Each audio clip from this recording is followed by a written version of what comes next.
Eita, cara quer saber? Cara quer saber é muito bom, ó, é bom demais! Oi, seres humanos, tudo bem com vocês? Meu nome é Marta. Hoje a gente vai bater um papo muito legal, para variar um pouco, né? Sobre as aves, um grupo de animais muito importante que nós temos aqui no reino animal. Então a gente vai conversar um pouquinho sobre elas, tá? Quem são, quais são as suas adaptações, o que aconteceu com esses bichos, tá? Então vamos lá. Nós estamos aqui no reino animal, o filo dos cordatas ou chordatas, como queiram, né? Que tem aquela notocorda, tem coluna vertebral, e a classe das aves, tá? Então, lembra, nunca esquecendo esse processo de classificação de reino, filo, classe, ordem, família, gênero e espécie, tá? Bom, vamos lá então. A classe das aves, elas têm mais ou menos, que ainda né, a gente não sabe se nós fizemos todas as classificações ainda por aí, mas a gente tem mais ou menos umas 8.000, de 8 a 9.000 espécies de aves diferentes nesse nosso planetão, tá? E o Brasil, ele é o detentor de uma quantidade muito grande dessas espécies aqui. Aproximadamente aí nós temos de 40% a 50% de todas as espécies de aves existentes no planeta, tá? Principalmente as aves que a gente chama de aves canoras, né? Que são aquelas que produzem sons e cantos diferenciados, tá, gente? Então é muito importante a gente lembrar que o Brasil tem uma enorme biodiversidade e que as aves fazem parte desse processo todo, tá? Bom, e aí, né? O que tem de característica importante nas aves? Quais foram as adaptações delas efetivamente para o ambiente terrestre? Por que essas aves voam? Como é que elas conseguem voar, né? Todas essas perguntas são perguntas aí que nos afligem. Bom, então vamos começar com os grupos, tá? Eu tenho dois grandes grupos de aves. Um grupo que nós chamamos de aves ratitas e um outro que nós chamamos de aves carinatas. O que significa isso, gente?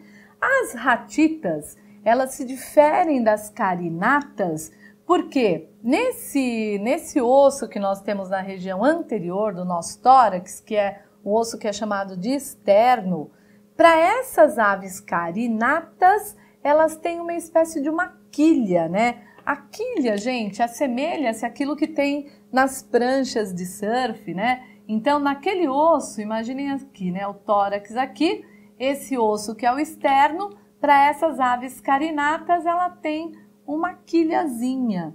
Essa quilha que a gente chama, tá? Ela vai ajudar um monte esses bichos aqui a alçarem voo, tá? Que a quilha sempre serve para quê, gente? Para poder direcionar o voo. Então, essas aves que nós chamamos de carinatas, elas são aquelas que têm a quilha e que, obviamente, que elas têm capacidade de voo, tá?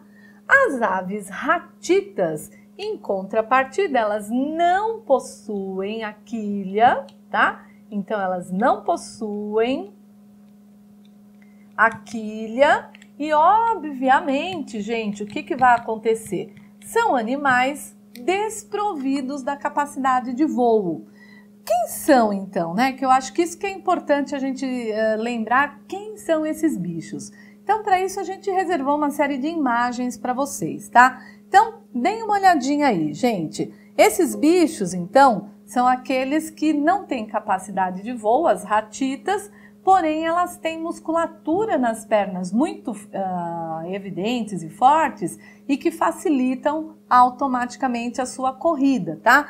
Então, olha aqui, nós temos lá os avestruz, no caso aqui, né? Nós temos as emas aqui brasileira, tá?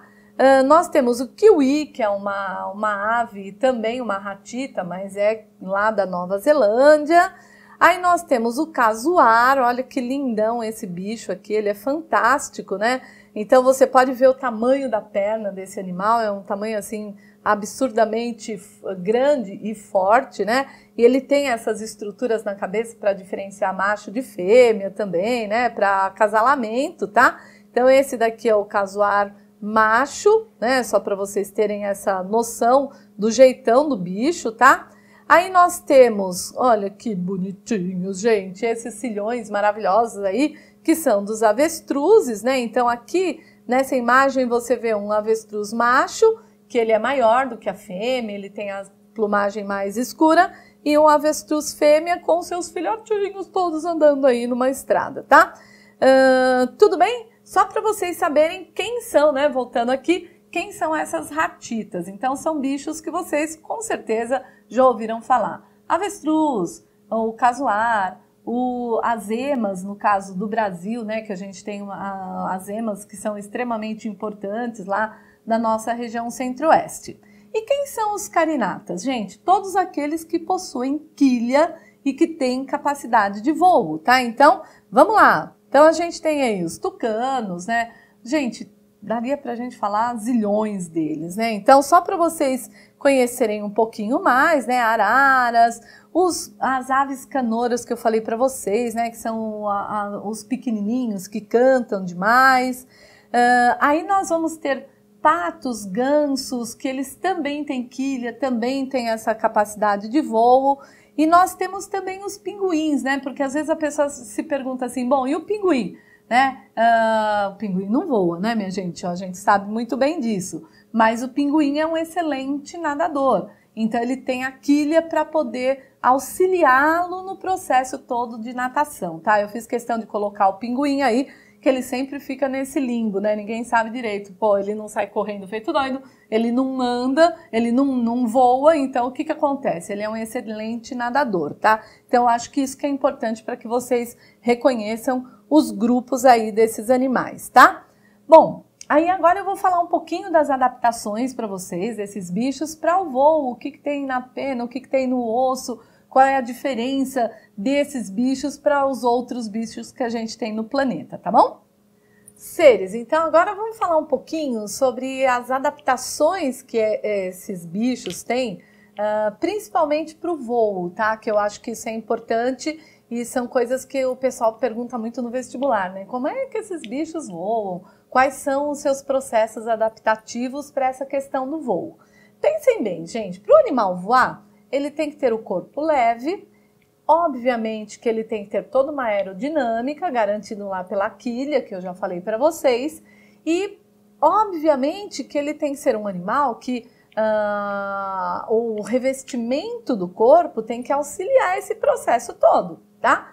Então vamos lá, olhem só, nossa ave aqui, bonitinha, né? A cauda toda linda, que o Tião desenhou pra gente, obviamente, né? Meu consultor para assuntos desenhísticos. Então, vamos lá. Essa ave, o que ela tem de adaptação para o voo? Número 1, gente, olha só. Isso daqui são os pulmões, tá? Então, nós temos o ar entrando pelas narinas, tá? Vindo por uma traqueia, obviamente, tá? Essa traqueia se bifurca, aí nós temos brônquios e nós chegamos aqui nos pulmões, tá? Então, esses são os pulmões desses animais, certo? Nesses pulmões, gente, é o local que todo mundo sabe muito bem, o local onde ocorrem as trocas gasosas, porque esses animais, eles dependem desse oxigênio, como a gente, tá? Só que olha que interessante que tem, acoplado aos pulmões, nós temos essas estruturas aqui, que são chamadas de sacos aéreos. O que são os sacos aéreos, gente? Eles se enchem de ar por conta do quê, gente? De uma conexão que os sacos aéreos têm com os pulmões, né? Então, eu tenho sacos aéreos tanto de um lado como do outro dos pulmões, né? Aqui a gente deixou desenhado um canto só, mas nós temos sacos aéreos conectados aos dois pulmões, tá? E esses sacos aéreos fazem o quê? Eles vão fazer uma pressão interna como se fosse um avião, né? Quando você entra num avião, ele faz o quê, gente? Ele faz um processo todo de pressurização. Para quê, gente? Para tornar esse avião mais leve. É a mesma coisa, o mesmo princípio para as nossas aves poderem ficar mais leves para alçar voo. Ou você acha que o povo inventou avião como, né? Olhando tudo o que acontecia. Muitas coisas a gente olha nos bichos e a gente se adapta, né? E a gente faz umas adaptações para que nós possamos nos ser beneficiados com o que a gente observa nesses animais, tá? Então, os sacos aéreos são uma estrutura que vão servir tranquilamente para fazer com que esses bichos fiquem mais leves. Outra coisa, gente, ossos, né? Os ossos desses animais é o que nós chamamos de ossos pneumáticos. O que significa isso, gente? O que significa osso pneumático? É um osso que ele é por dentro, ele tem uma série de canais, né? E ele vai ser um osso muito mais leve. Gente, é só você lembrar, todo mundo aqui que é carnívoro, né? Que já comeu frango alguma vez na vida, já quebrou aquele ossinho de frango e viu como dentro do osso do frango acontece o quê? Tem uma série de canais internos, tá?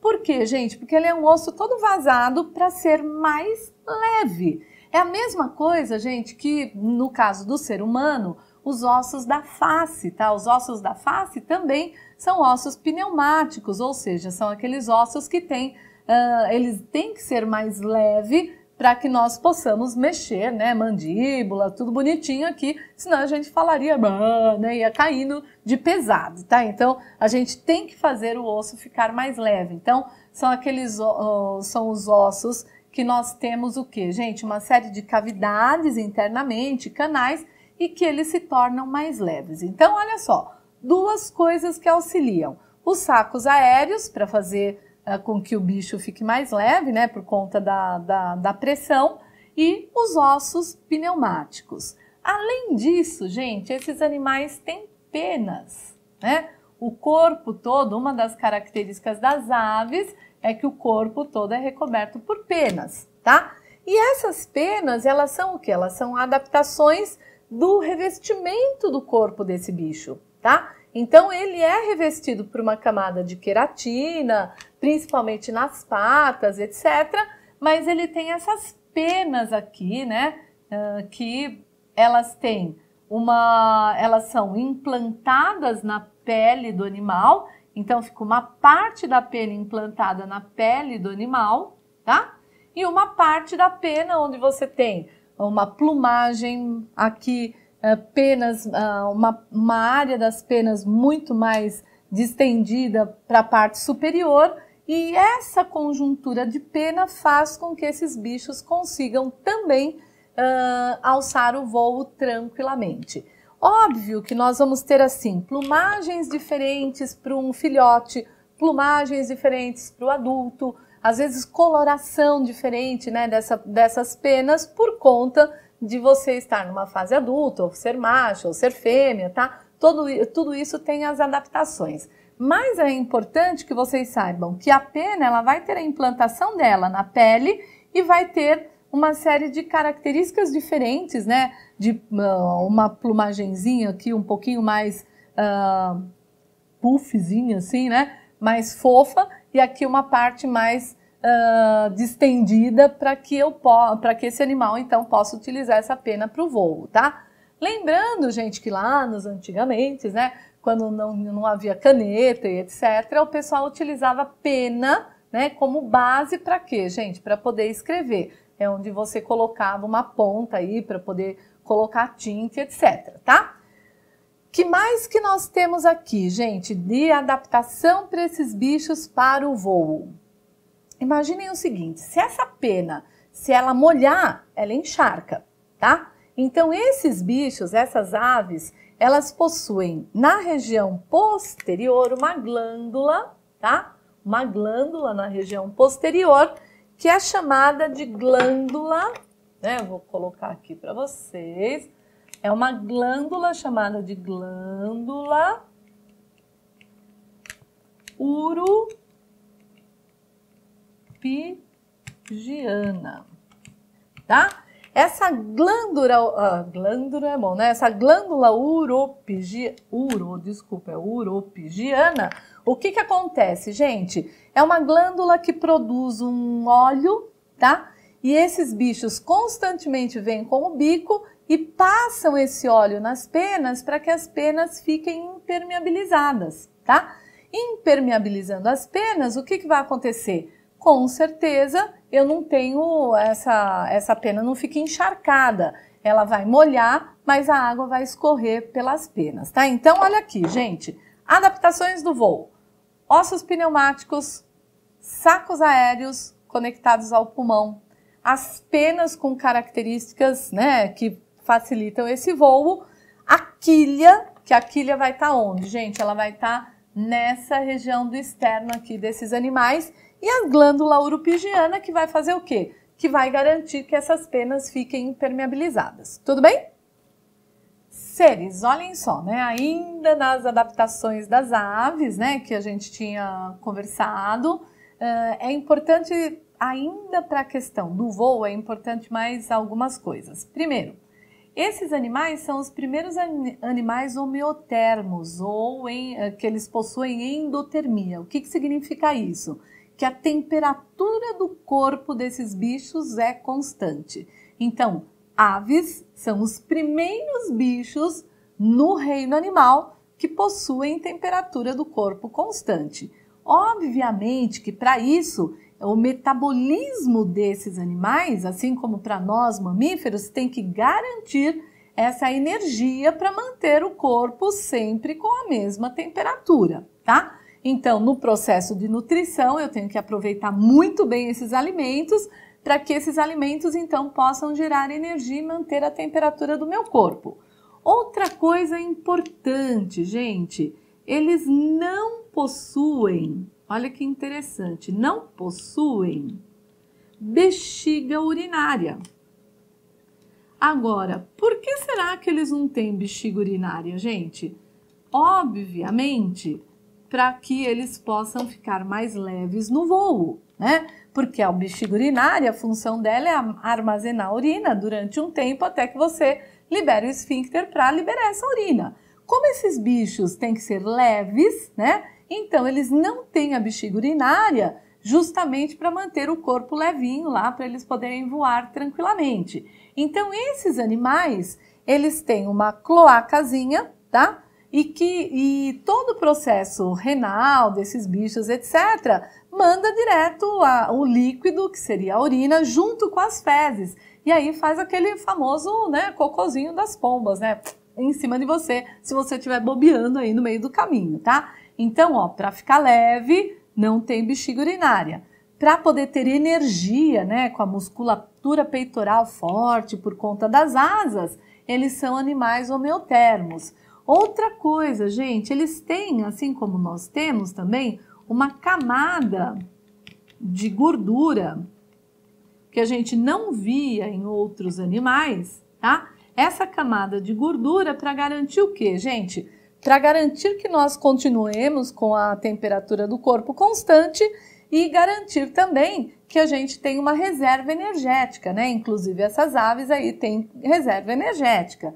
Obviamente, que eu não tinha falado anteriormente, as asas, né? As asas são um fator fundamental para que eles possam alçar o voo. E essas asas, elas são conectadas a músculos peitorais, que são músculos extremamente fortes para poder fazer com que esse bicho alce o voo, tá? Então, são coisas aqui que eu falo que ainda nas adaptações, tá? Sem a bexiga urinária, com a temperatura do corpo constante, produzindo muita energia, com a camada de gordura, com as asas, né? Essas asas com penas diferentes que a gente viu, para ficar mais leve e para garantir o voo. Tudo bem? Com relação ao sistema digestório, que é isso que a gente colocou aqui. Gente, sistema digestório é muito importante e é muito interessante as adaptações. Esses bichos têm bicos, tá? E esses bicos, eles são bicos córneos, né? Que a gente já sabe, todo mundo já viu um bico aí de ave, tá? E aí eu gostaria que vocês dessem uma olhadinha nessa imagem que eu vou mostrar para vocês agora sobre diferentes tipos de bicos. Dá uma olhadinha aí nessa imagem, gente. Esses bicos, cada um deles será adaptado para o tipo de nutrição desse bicho, tá? Então nós temos aí O generalista, que a gente fala, que come tudo quanto é coisa, aquele que come inseto que tem um bico mais fininho, o pescador, o sondador e por aí vai, gente. Cada animal vai ter, cada ave vai ter um bico diferente adaptado ao processo de alimentação. Mas uma coisa que a gente tem que saber, obviamente, a ave não tem dente e automaticamente ela não mastiga o alimento. Então esse alimento tem que fazer o quê? Ele tem que vir para o corpo do animal, né? Olhem aqui agora o desenho.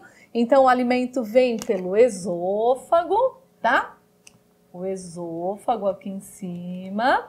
Então ele vem, o bico vai lá e pega o alimento. Ou se for um animal, uma ave carnívora, como as aves de rapina, né? De lacera lá, a presa, pegou, vem para o esôfago. Do esôfago, gente, vem para o papo, tá? O papo, ele vai servir para quê? Para amolecer esse alimento, certo? Então, lá no papo, tem enzimas digestivas que vão amolecer o alimento.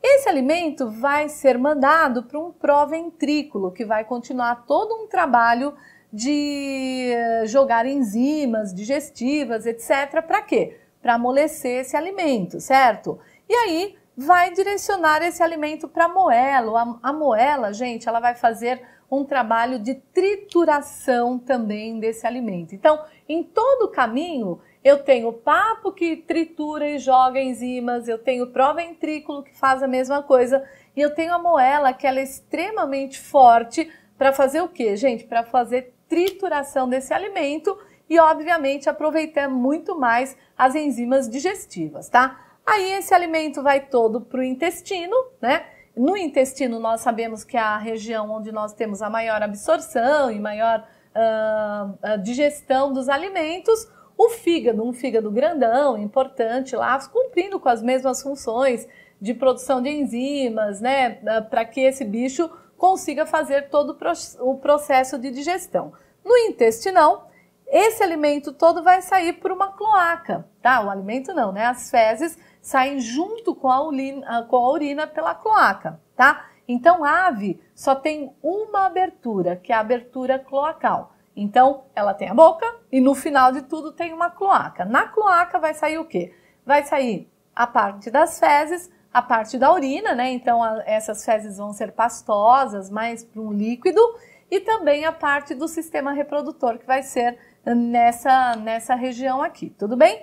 Então, se você, né, várias vezes já caiu no vestibular, qual bicho que tem sistema digestório semelhante aos das aves, né? Se você se lembrar lá atrás, quando a gente falou de minhocas, né, dos anelídeos, os anelídeos também têm papo e moela, tá? Então, nós temos dois bichos, aves que já são bichos superiores e anelídeos que vão ter papo e moela.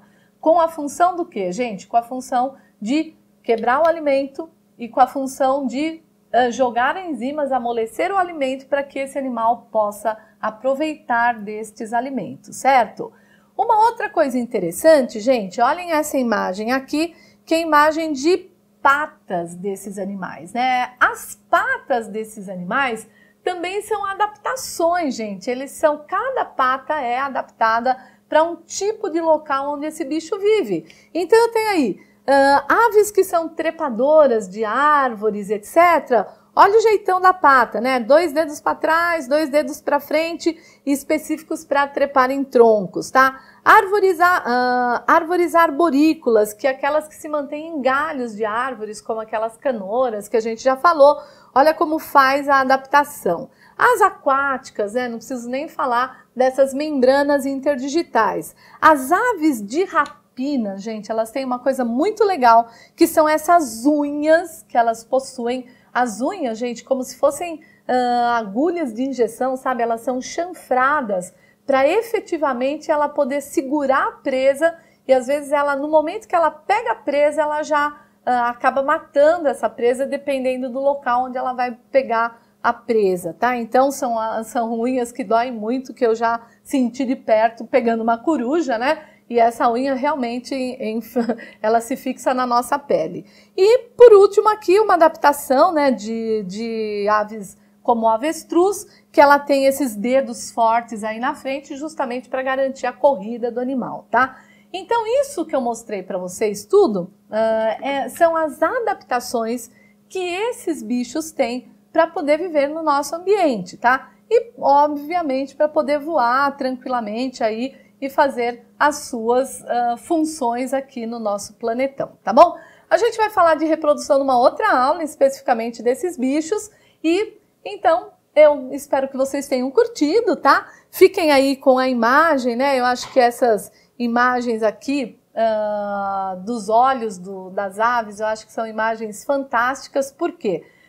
Porque as aves, elas têm uma questão do sistema de percepção. Esse sistema é muito legal, é muito adaptado para uma série de funções. Então as aves enxergam bem, elas enxergam de maneira diferenciada, elas têm uma audição muito boa. Por conta disso é que elas têm essa questão toda dos sons, né? Sons que elas emitem, os cantos que elas emitem, tudo isso são adaptações desses bichos. Então eu queria que vocês ficassem com essa imagem dos olhos.